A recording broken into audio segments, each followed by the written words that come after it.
সরকারি চাকরিতে কোটা পদ্ধতি বাতিল করে মেধাভিত্তিক নিয়োগ সহ 4 দাবিতে ঢাকা আরিচা মহাসড়ক অবরোধ করেছেন জাহাঙ্গীরনগর বিশ্ববিদ্যালয়ের শিক্ষার্থীরা।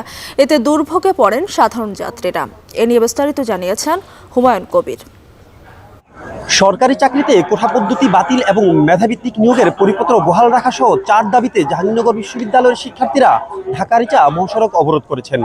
তারা দুপুরের পর থেকেই এই রাজপথ দখল করে কিন্তু তাদের দাবি জানাচ্ছেন। তারা বলছেন দ্রুত সময়ের মধ্যে সরকারি চাকরিতে সকল গ্রেডে অযৌক্তিক ও বৈষম্যমূলক কোটা বাদ দেওয়া এবং সংবিধান অনুযায়ী কেবল অনগ্রসর ও সুবিধাবঞ্চিত জনগোষ্ঠীর কথা বিবেচনা করা, সরকারি চাকরির নিয়োগ পরীক্ষায় কোটা সুবিধা একাধিকবার ব্যবহার না করা এবং কোটায় যোগ্য প্রার্থী না পাওয়া গেলে শূন্য পদগুলোতে মেধা অনুযায়ী নিয়োগ দেওয়া, দুর্নীতিমুক্ত নিরপেক্ষ ও মেধাভিত্তিক আমলাতন্ত্র নিশ্চিত করতে কার্যকর ব্যবস্থা নেওয়ার দাবি কিন্তু জানাচ্ছেন কোটা আন্দোলনে অংশ নেওয়া এই শিক্ষার্থীরা।